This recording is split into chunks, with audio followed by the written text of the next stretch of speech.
Kemerdekaan sesebuah negara adalah kebebasan sebuah bangsa. Saya kini berada di hadapan sebuah bangunan replika Istana Melaka yang dahulunya merupakan sebuah lambang kemuncak kepada kejayaan sebuah kerajaan Melayu Melaka yang dipercayai diasaskan di antara tahun 1400 sehingga 1403 oleh seorang putera Sriwijaya yang bernama Parameswara. Perjuangan membebaskan diri dari ancaman penjajah bermula dari serangan kerajaan Siam sehinggalah runtuhnya kota Melaka pada tahun 1511 di mana kuasa besar dunia Portugis pada ketika itu telah merampas kemerdekaan dan kedaulatan kerajaan Melayu Melaka.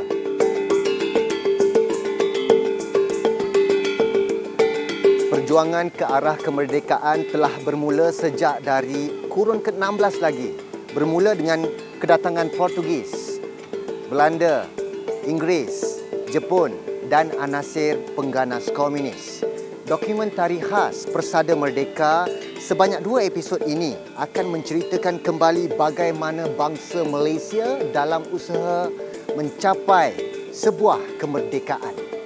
Di atas robohan kota Melaka, kita bangunkan jiwa merdeka. Bersatu padulah segenap baka membela hak keadilan pusaka.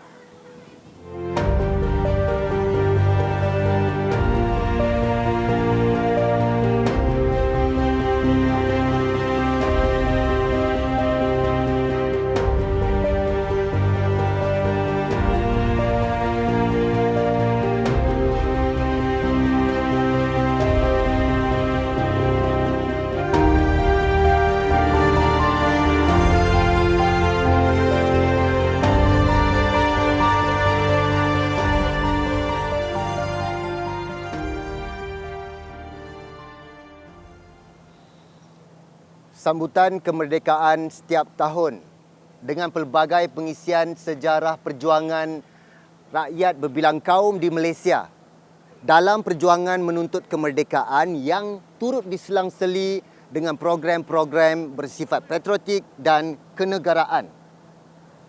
Namun, berapa ramai di kalangan rakyat Malaysia yang benar-benar faham dan menghayati makna sebenar merdeka dan kemerdekaan? Apakah kemerdekaan hanya sekadar retorik pengisahan sejarah semata-mata?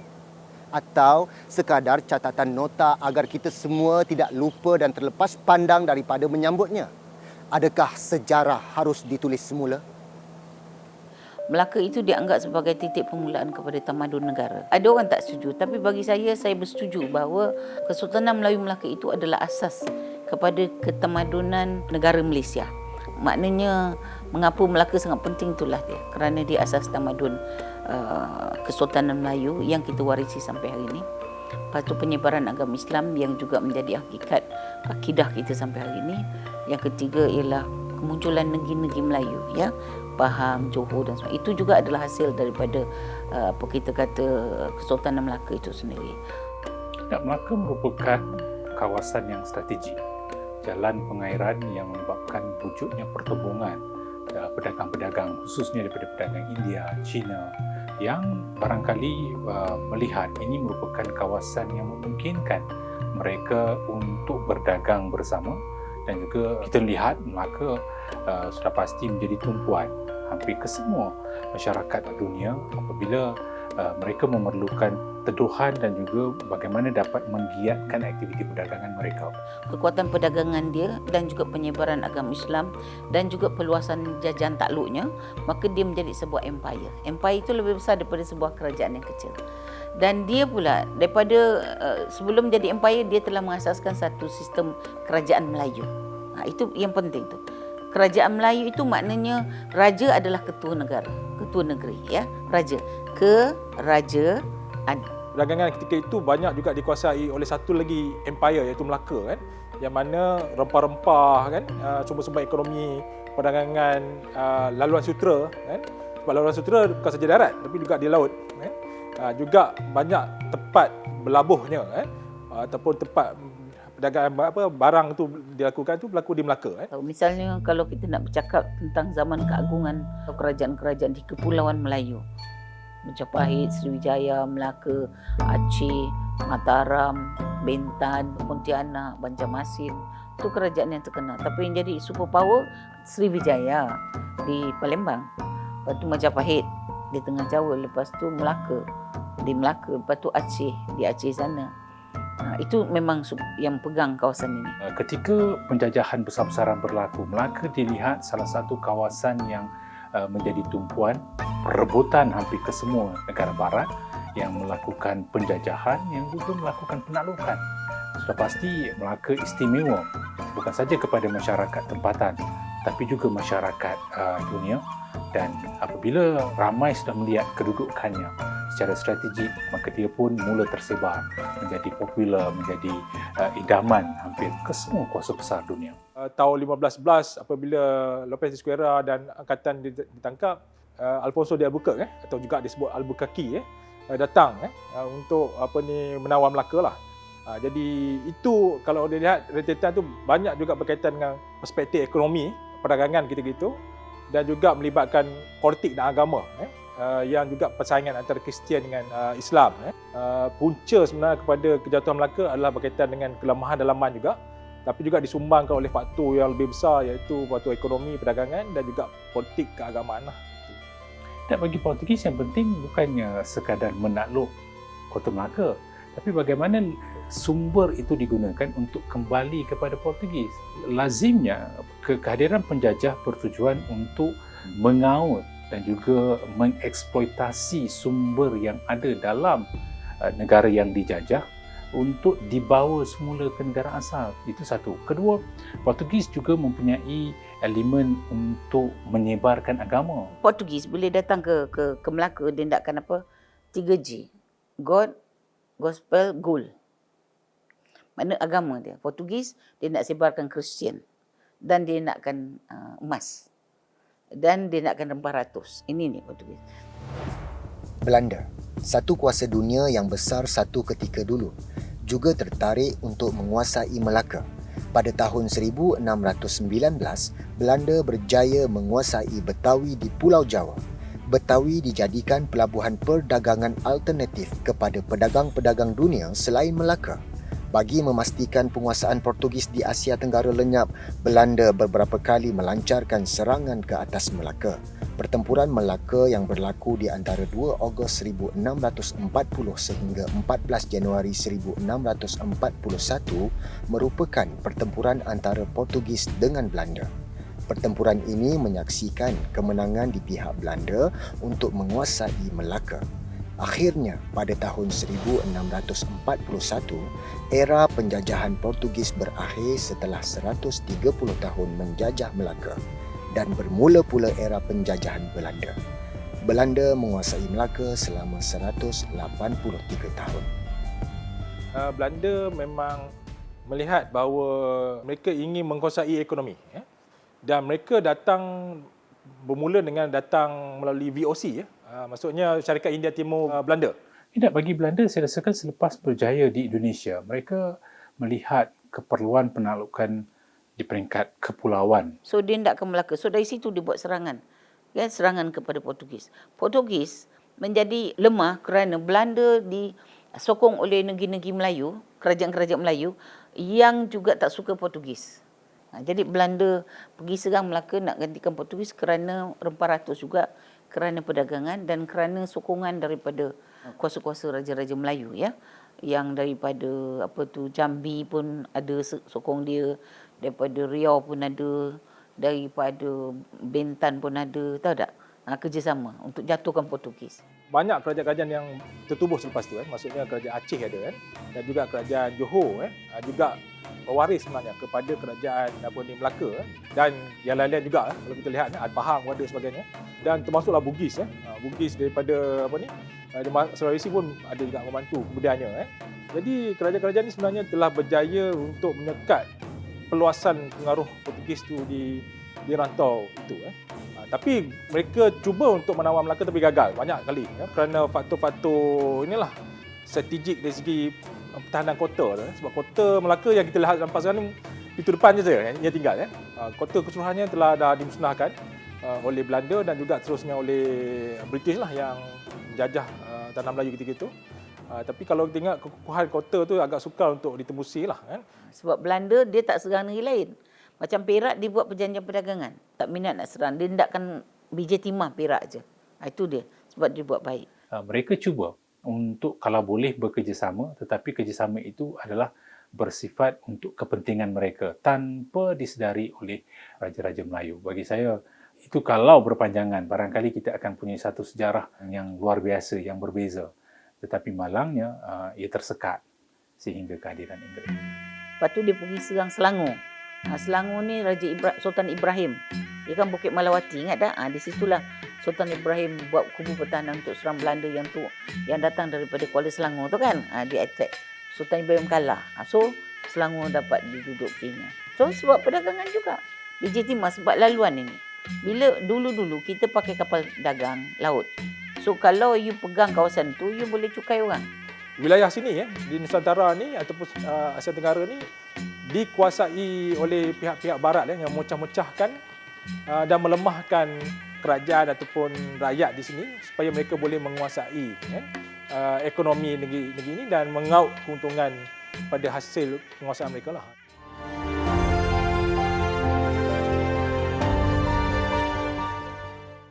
Ya, apabila Portugis menyerang kita dan lepas itu Belanda menakluki kita, jadi ada pertembungan budaya di situ, maka ada peminjaman kata dan istilah Portugis seperti mentega, almari, begitu juga dengan Belanda lah, iaitu rokok.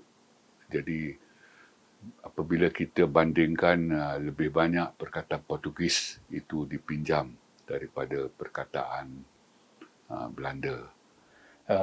Dari sudut sejarahnya, kita tidak pernah begitu banyak bercakap tentang Belanda kerana keterbatasan hubungan. Tidak seperti di Indonesia. Indonesia melihat seolah-olah bagaimana kita melihat Inggeris dalam konteks tanah Melayu ketika itu. Jadi Belanda bagi saya cuba meneroka kepentingan mereka di alam ini, tetapi tidaklah begitu hebat berbanding dengan Inggeris dan juga kuasa penjajahan yang lain. Bila British datang, ada perjanjian tahun 1824, perjanjian Inggeris Belanda tu memisahkan Nusantara ni kepada dua. Satu dapat ke British, satu dapat ke Belanda, dan kemudian jadi Malaysia, Brunei, dan Indonesia satu lagi lah negara yang diwujudkan penjajahannya Belanda. Jadi kalau lihat sebenarnya kedatangan mereka ni telah memecahkan Nusantara yang asalnya satu gugusan kepulauan yang satu menjadi dua, tiga sebagainya.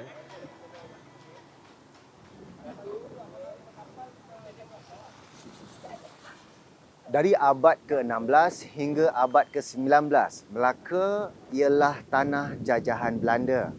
Semasa perang-perang Napoleon di antara tahun 1811 dan 1815, Melaka serupa dengan pegangan-pegangan Belanda yang lain di Asia Tenggara berada di bawah jagaan British. Ini dilakukan untuk menghalang Perancis daripada menuntut hak Belanda di sana.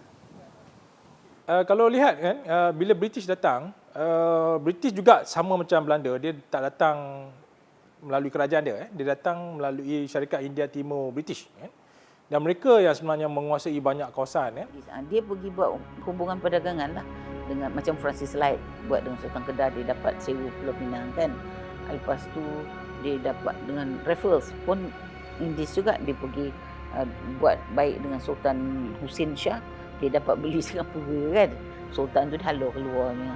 Lepas tu British juga buat perjanjian dengan Belanda, dia dapat Melaka, tahu tak? Jadi benda ni semua perdagangan. Bila dia hendakkan perdagangan, dia mesti takluk kawasan tu. Jadi itu memang modus operandi mereka lah. Dirasakan British banyak melakukan manipulasi, eksploitasi ke atas kepentingan masyarakat setempat agar mereka dapat terus meraih keuntungan. Dan kita boleh bersetuju bahawa tindakan mereka itu apabila dalam proses rundingan sering tidak menghormati apa yang telah dipersetujui, akhirnya membuat keputusan untuk melihat dari satu perspektif dan juga berat sebelah, itu saya rasakan bagaimana sebenarnya British ini dilihat ikhlas jujur pada peringkat awal, tapi sebenarnya ia lebih mendatangkan kemudaratan kepada kepimpinan tempatan. Penindasan memang berlaku. Jadi menyebabkan penduduk tempatan memberontak. Cuma British ni lebih bijak sebenarnya dalam menguasai tanah Melayu ni. Kalau kita lihat Portugis dengan Belanda, mereka ni menguasai tanah Melayu misalnya. Mereka bertentangan, maksudnya berlawan dengan raja-raja Melayu ketika itu. Menyebabkan perang tak berhenti kan. Cuma British melihat bahawa mereka tak perlu untuk berperang. Mereka perlu berkawan dengan raja-raja Melayu kan. Mula-mula dia baiklah. Macam kita ambil kes Perak, dia buat perjanjian. Tapi bila perjanjian itu berat sebelah. Maksudnya dia nak lantik British advisor. Perjanjian Pangkor saya cakap British advisor. Tapi advice dia mesti diterima. Dipaksa terima. Padahal yang dipaham oleh Sultan Ismail, oleh Sultan Abdullah, oleh Maharaja Lela, oleh pembesar-pembesar Melayu bahawa nasihat itu tak payah diterima. Jadi itu yang mereka tentang. Dan penentangan sebenarnya yang menarik ialah banyak dilakukan oleh orang-orang biasa. Datuk Bahaman, Tok Janggut di Kelantan, Mat Kilau di Pahang. Jadi orang-orang ni sebenarnya gerakan rakyat. Dia bukan gerakan kesultanan ataupun raja-raja yang menentang ketika zaman Belanda dengan Portugis. Jadi rakyat dibangun. Pihak British tu gagal untuk berhadapan sebab dia gerakan rakyat. British ni dah pandai dah, dia dah dapat menguasai, cuba nak kuasai raja-raja pemerintahan ni. Tapi rakyat ni dia tak boleh nak tentang. Masa British datang, kita ada tiap-tiap negeri kita ada orang-orang yang menentang British. Kita ada Perak, Maharaja Lela dengan Datuk Sagur. Di Pahang, Datuk Bahaman dengan Tok Gajah. Jadi British pun segang dia. Jadi Datuk Bahaman lari sampai ke Kelantan. Tok Gajah juga ikut. Lepas tu Tok Gajah balik menyerah diri. Tok Bahaman tidak. Tapi Mak Kilau dia sembunyikan diri dia di Pahang. Kemudian dalam tahun 70-an baru dia muncul, saya ingat. Dipanggil Mak Siam kan. Dia dikatakan dah dibunuh, dah mati, tapi lepas tu diserah pada Siham, pihak pada Kelantan. Kata di Kelantan dia dapat kata dia dibunuh kan, kata dia dibunuh, lepas tu mayat tu diserahkan pada Kelantan. Sebenarnya dia tak matilah, ya. Dia balik ke Pahang. Dia sembunyi di Pahang. Tok Bahaman pun macam tu juga. Dia orang kata pergi ke Chiang Mai, mati di sana. Tak. Ikut cerita orang Pahang, dia balik ke Pahang. So nama dia Tok Pramu. Tapi kalau you baca hikayat Pahang, dia kata ada perjanjian bahawa Sultan Ahmad dengan Tok Bahaman ada perjanjian. Dia tak boleh iktiraf Bahaman punya perjuangan secara terbuka sebab British akan tekan dia. So the best thing, dia terpaksa namakan dia sebagai penderhaka. Dan semua orang boleh anggap dia salah, ya, tetapi tidak pada Sultan Ahmad. So dia boleh balik Pahang. I think itulah perjanjian sulit dia. Memang banyak saluran melalui sastra, melalui perjuang langsung. Mak Kilau bergerak daripada Pahang ke Kelantan dan sebagainya. Jadi mereka ni ada tempat-tempat khusus dalam sejarah kita untuk dikatakan memperjuangkan. Tapi mereka lebih menentang penjajahan, bukannya perjuangan kemerdekaan. Kita harus bezakan. Menentang penjajahan satu hal. Tapi ia tujuan akhirnya apa untuk merdeka? Tak pasti saya. Kerana apa kalau merdeka dia nak buat apa negara Pahang?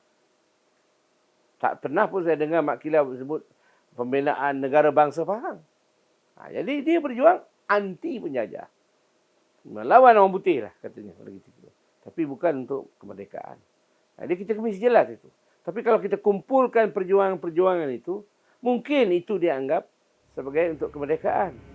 Bagi saya, jendera Inggeris mudah. Dia cuba mengeksploitasi sumber yang ada, getah dan timah, dan bagaimana syarikat India itu sebenarnya bertujuan untuk menguasai industri rempah. Dan ia tidak pernah berniat untuk memakmurkan tanah Melayu, tetapi menggunakan tanah Melayu untuk revolusi industri di Britain. Jadi abad itu kita lihat berlaku secara besar-besaran revolusi yang saya rasakan cuba diguna pakai oleh Inggeris untuk kepentingan mereka. Sebab itu sampai ke akhir, bila mana kita dapat kemerdekaan, British tidak pernah berniat untuk memajukan kita. Sehingga kali terakhir pun masih menggunakan pelbagai sekatan sama ada kita mampu untuk bekerjasama atau tidak. Jadi bila orang tempatan ada sebahagian yang tidak ada kepakaran, maka dibawa daripada negara Commonwealth, khususnya daripada India, untuk menerokai industri perladangan, dibawanya daripada China untuk industri perlumbungan, kerana merasakan ini merupakan sektor yang boleh membawa kepada kebangkitan Inggeris di rantau Asia. Tapi kita harus melihat ia tidak pernah bertujuan untuk memastikan tanah Melayu ini berkembang. Tetapi apa yang dilakukan adalah bertujuan untuk menggiatkan kedudukan penduduk mereka di Britain, bersesuaian dengan kepesatan ataupun proses modernisasi, proses industrialisasi yang berlaku dengan hebat disebabkan oleh revolusi industri tadi.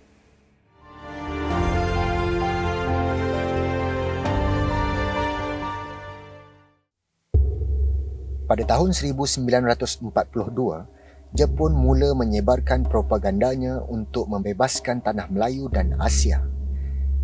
Tentera Jepun beranggapan Empire Nippon bertanggungjawab untuk menghapuskan gaya hidup senang masyarakat barat yang tidak memberi kebaikan kepada masyarakat dengan menerapkan semangat kemanusiaan Empire Nippon melalui beberapa konsep. Antaranya adalah konsep Asia untuk Asia, rancangan kawasan kesemakmuran bersama Asia Timur Raya serta Hakku Ichiu yang bermaksud 8 penjuru dunia di bawah satu bumbung.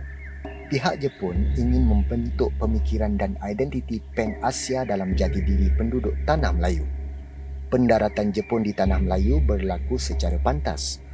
Tempoh antara waktu konvoi Jepun berlepas dari Saigon, Indochina, Perancis menuju ke arah selatan pada 6 Disember 1941 sehingga pendaratannya di Kota Baru, Kelantan pada 8 Disember 1941 cuma mengambil masa 3 hari. Kemasukan tentera Jepun banyak melalui Songkhla, maksudnya melalui selatan Thailand. Dan mereka masuk untuk cepatkan mereka bergerak, kan? Sebab ketika itu jalan-jalan banyak jalan-jalan, kalau standardnya macam jalan-jalan kampung lah, kan? Tapi walaupun ada bandar-bandar baru yang diwujudkan lah di tanah Melayu ketika itu, kan? Jadi untuk mempercepatkan mereka bergerak nak menguasai wilayah-wilayah, kan? Mereka menggunakan basikal. Itu yang tidak dijangka lah oleh pihak British, kan? Jadi banyak dari segi taktikal, mungkin kegagalan dari segi persikan lah pihak British ketika itu, kan? Itu yang bila mereka naik basikal tu, apa kawasan laluan yang mana mereka boleh lalu, dia kuasai lah, kan, lalu. Dan sampai tempat yang ada checkpoint, kan, untuk tentera British untuk berkawal tu, masa itu kat situ berlaku peperangan lah. Pendudukan Jepun merupakan satu jangka masa yang pendek. Jangka masa pendek itu untuk menampakkan kehadiran mereka, dia mengurus segala elemen yang ada, aktiviti, program ataupun yang menampakkan ikatan di antara struktur politik, ekonomi dan sosial. Sebab itu kita lihat dari sudut bukan sahaja mata wang, pembelajaran bahasa, budaya disiplin tinggi yang cuba dibawa ke atas masyarakat. Dari sudut ekonomi cuba dikembangkan, bukan semata-mata untuk rakyat di Jepun, tetapi di sini untuk melihat adanya kelebihan. Dari segi politik cuba menstabilkan kedudukan walaupun mereka itu dilihat sebagai penjajah. Dan semangat yang dibawa, idea penjajahan Jepun ni, iaitu Asia untuk orang Asia, konsep tu menjiwailah penduduk ketika itu. Dan malah Jepun sebenarnya menjanjikan juga untuk menduduki tanah Melayu dan membebaskan tanah Melayu selepas itu, beri kemerdekaan. Jadi cuma mereka diberikan ada sekolah-sekolah Jepun diwujudkan. Kalau dia Piramli pun dia belajar Jepun, bahasa Jepun ketika zaman itu, kan. Yalah, tapi Jepun tak lama, tak lama, tahun 1945 mereka tewas.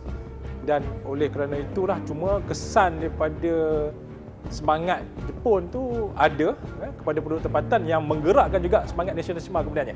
Tapi oleh kerana masuk tu dan rakyat pun dah melihat bahawa orang Asia pun boleh lawan dengan pihak barat sebagainya.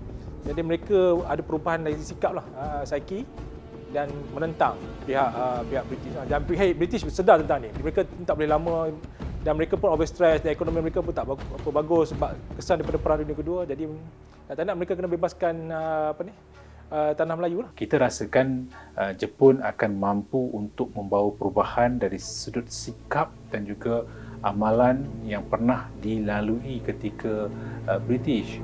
Tapi itu tidak berlaku barangkali kerana pendudukan Jepun itu satu tempoh masa yang singkat, kita tidak melihat perubahan yang besar. Sebelum ni memang askar Melayu telah berada dalam tentera British ketika itu. Jadi apabila berlakunya perang, mereka lari ke hutan dan ada menubuhkan Force 136 kan di situ. Kalau kita lihat tu, kerjasama tentera Melayu secara umumnya memang menentang pihak Jepun. Kalau tengok Lieutenant Adnan ni, dia menentang Jepun di Singapura gitu, dan dia berjuang sampai titisan darah terakhir lah. Kalau kita lihat dari segi semangat dia mempertahankan tanah air itu memang terpuji lah. Beliau sanggup sampai ke titisan darah terakhir, sampai badannya digantung ditikam dengan bayonet tu pisau tu kan, jadi menyebabkan dia mati sebagainya. Kalau kita lihat dalam perdebatan beliau sebenarnya walaupun dalam tentera Melayu tapi sebenarnya bersama dengan pihak British ketika itu menentang penjajah. Jadi ini sebenarnya terletak bergantung kepada interpretasi masing-masing lah. Begitu jugalah dalam konteks sejarah ini, kadang-kadang kita pun terbawa-bawa nak mengheroship, mengangkat satu hero. Seperti isu, jebat ke hantu ayang hero? Ini pun menjadi isu dalam persejarahan Melayu. Tapi hakikat yang kita nak lihat itu adalah semangat perjuangan beliau tu untuk memastikan bahawa penguasaan asing khususnya daripada Jepun ketika itu perlu ditentang habis-habisan. Dan simbol yang dia bawa oleh Lieutenant Adnan itulah semangat perjuangan tu. Yang itu yang kita nak, tentera-tentera kita sekarang ni, polis ke sebagainya, dan rakyat Malaysia semuanya menghargai bentuk perjuangan yang begini yang kita nak. British ketika itu terpaksa menyerah dirilah. Jadi itu satu tamparan hebat sebenarnya kepada British yang dimalukan lah. Walaupun ketika itu juga mereka kena teruk di Eropah, tapi mereka tidak menyangkakan sepantas inilah pihak Jepun berjaya menguasai tanah Melayu. Sehinggalah pemboman di Hiroshima dan Nagasaki mengencat, dan juga akhirnya mereka tunduk kepada kedudukan itu yang telah menjejaskan kedudukan di negara sendiri, dan akhirnya iktibar diambil di sini. Parti Komunis Malaya atau singkatannya PKM ialah sebuah pertubuhan yang diasaskan di Tanah Melayu pada tahun 1930 bertujuan menentang penjajahan British. Ketika kedatangan Jepun, PKM membentuk Malayan People's Anti-Japanese Army atau MPAJA untuk berperang dengan mereka. Pada asalnya, mereka mendapat sokongan dan bantuan seperti latihan ketenteraan, bantuan senjata api dan kerjasama dari pihak British. Namun, apabila British menyedari bahawa PKM mahu mentadbir Malaya dan menjadikan ianya sebagai sebuah negara komunis, menyebabkan British mengisytiharkan perang terhadap pihak komunis di Malaya. Ya, peranan Parti Komunis Malaya ini harus kita ikat dengan apa yang berlaku di negara China sendiri. Dan kita tahu kehadiran imigran Cina ketika itu juga masih lagi mengikat diri mereka dengan kedudukan di negara asal. Dan itu mungkin salah satu faktor yang turut membawa kepada kekuatan yang cuba dibina oleh Parti Komunis Malaya ini, yang bertanggapan bahawa ia adalah satu pilihan alternatif kepada apa yang sudah ada di dalam Persekutuan Tanah Melayu. Jadi bagi Parti Komunis Malaya, saya rasakan bahawa ia muncul sebagai sebuah parti yang cuba untuk menarik sokongan golongan yang tidak mahukan apa yang sudah wujud, satu pilihan, dan bagaimana mereka juga merasakan bahawa mereka bukan sekadar satu parti tetapi mempunyai ideologi yang kuat di peringkat bukan saja dalam negara tetapi juga dengan luar negara. Sebab itu kalau kita perhatikan, konsep kehadiran mereka itu diikat secara sepenuhnya dengan fahaman ideologi.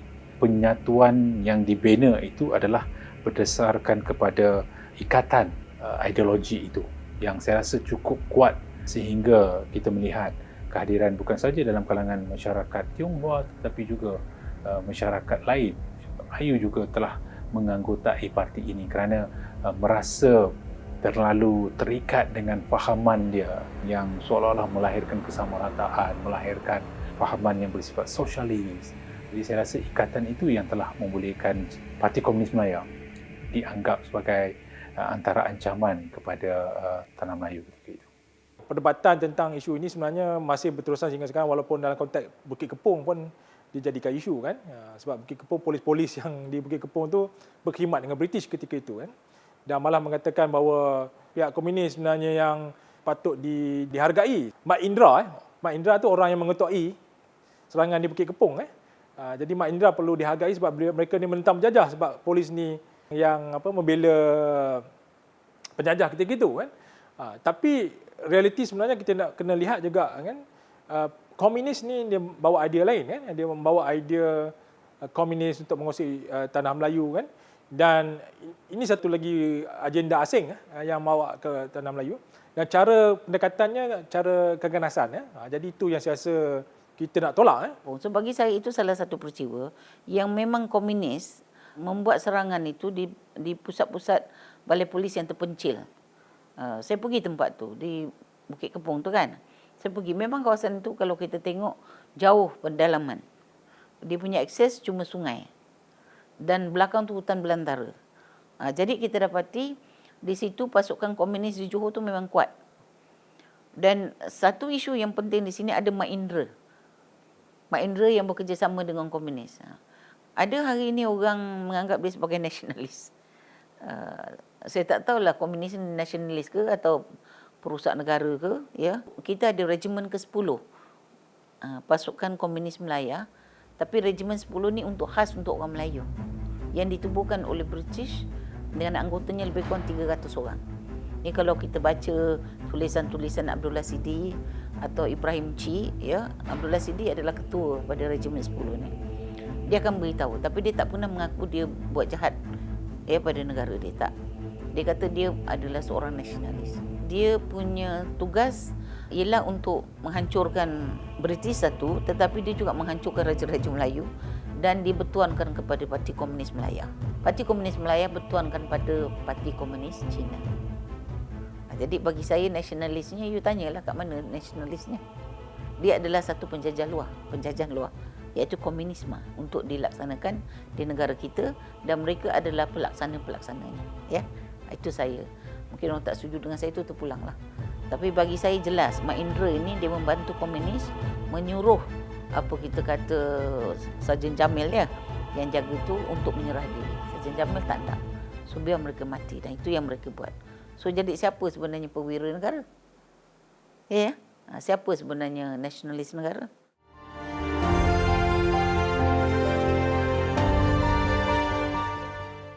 Itu sebabnya sejarawan pun tak semesti bersetuju sama sendiri, kerana 3 perkara ini saja: fakta, tafsiran dan jalan cerita.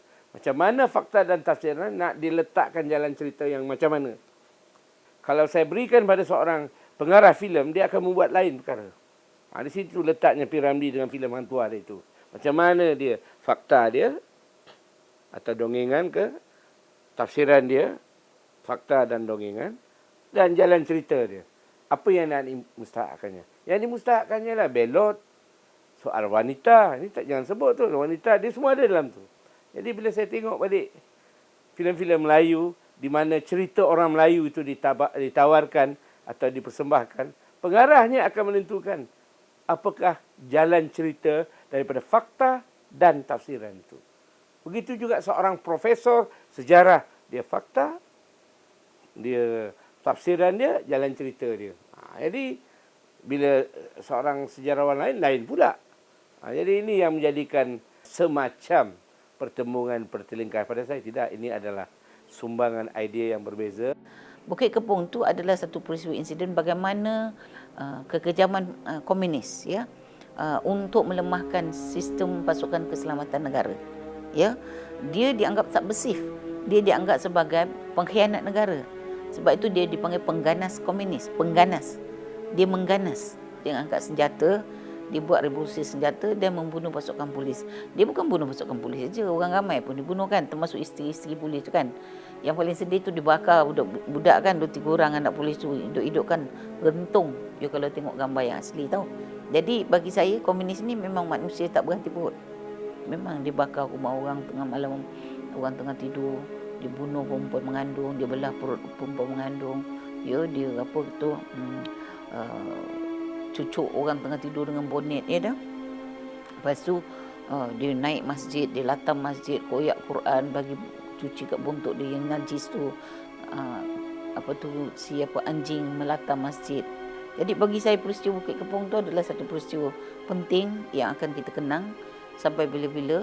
Dan pengorbanan polis-polis tu kan, mereka memang berdepan dengan komunis dengan senjata yang banyak, dengan gerombolan yang besar. 250 orang. Dia orang berapa belas orang? 21 orang tak salah. 125. Isteri, anak semua terbunuh dekat situ. Dalam setiap karya-karya kita hasilkan juga mempunyai mesej yang tertentu. Dan dalam pada mesej itu, of course, filem bukan saja bergerak atas dasar komersial semata-mata. Walaupun paksi komersial tak boleh lagi pada filem. Itu mesti ada. Kalau tidak, industri akan collapse. Tetapi kita gunakan paksi yang ada tu untuk menerapkan mesej dalam masyarakat. Baik macam kita tunjuk sebuah filem apa mesej yang baik untuk pembangunan negara, untuk pembangunan bangsa. Jadi saya rasa peranan filem sebenarnya juga kuat. Secara tak langsung, walaupun kita nampak filem itu filem hiburan, tetapi mesej yang diterapkan dalam filem. Begitu juga filem merupakan satu propaganda. Jadi kita boleh buat satu propaganda dalam filem mengangkat imej bangsa kita. Ya, pejuang-pejuang kita. Kita kena lihat dia dalam konteks yang lebih luas. Bagaimana bentuk perjuangan yang harus kita hargai di kalangan masyarakat kita lah untuk berhadapan dengan penjajahan atau penaklukan asing. Jadi bagi saya masa British dulu, kita lawan komunis, keadaan agak parah jugalah. Kita tak banyak senjata, tak banyak latihan, training dan main tangkap muat aja lawan komunis. Ya, so kalau mati pun tak ada pembelaan. Dan Home Guard ni sebenarnya lebih kepada untuk menjaga satu kawasan supaya tidak ada pencerobohan ataupun ada pihak yang cuba untuk melakukan aktiviti bukan saja keganasan tapi juga jenayah dan sebagainya. Jadi Home Guard tu pun diwujudkan. Dan kalau kita tengok rela idea tentang rela pun datang daripada semangat Home Guard juga Jadi dah Home Guard ni ramai ada perempuan pun ada Home Guard dia pakai lilit di lengan dan sebagainya So memang mereka ni juga dilatih menggunakan senjata khususnya ketika nak berhadapan dengan komunis sebab komunis dulu pendekatan mereka masuk ke kawasan-kawasan perkampungan kawasan-kawasan orang Cina sebagainya Melayu pun ada India sebagainya luaskan propaganda mereka dan menentang Dan apabila British melalui rancangan Bridge ketika itu wujudkan kampung-kampung baru misalnya dan selepas pada itu kita lihat bahawa Home Guard ni jadi sangat penting lah untuk dilaksanakan lah.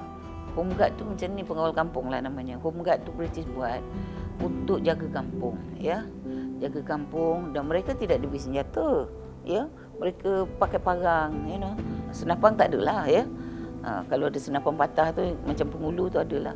Tapi selalunya Home Guard tu dia jaga kampung je lah, meronda kampung kan. Itu nak mengelakkan supaya komunis jangan masuk. Tapi mereka komunis, dia tengok dari jauh. Saya tengok. Dia tengok dari jauh dan dia boleh agak bila Home Guard, berapa orang Home Guard ada.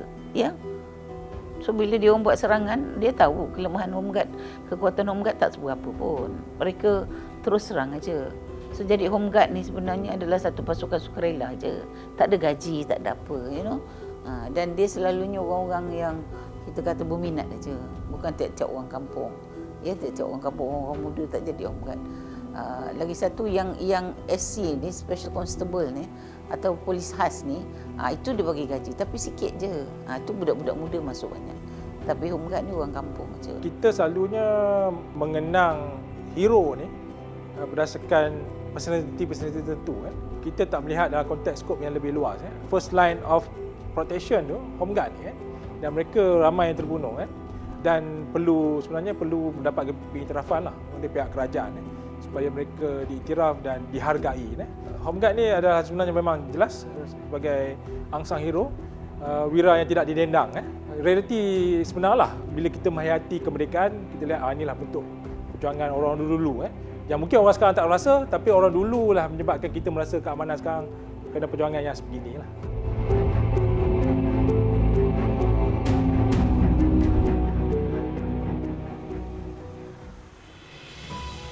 Tugu Peringatan Negara atau lebih dikenali sebagai Tugu Negara telah disiapkan pada 8 Februari 1966 sebagai penghormatan kepada lebih 11,000 prajurit tanah air yang terkorban di Perang Dunia Pertama, Perang Dunia Kedua dan semasa zaman darurat.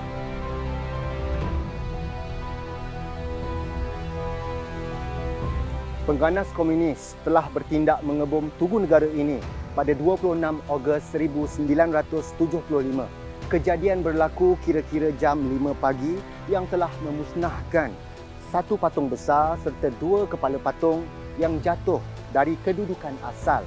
Pihak berkuasa percaya letupan itu telah dilakukan oleh Barisan Pembebasan Kebangsaan Malaya atau MNLF. Walaupun tugu ini pernah cuba untuk dimusnahkan, walau petugas keselamatan atau orang awam serta perwira-perwira negara yang tidak didendang terkorban dalam mempertahankan negara, tetapi semangat perjuangan mereka dalam memastikan rakyat negara kita hidup aman dan damai serta memastikan negara kita terus membangun dan maju adalah tanggungjawab bersama. Jangan lupa untuk menyaksikan bahagian kedua dokumentari khas kemerdekaan Persada Merdeka. Ini negara kita, tanah air kita. Di mana bumi dipijak, di situ langit dijunjung.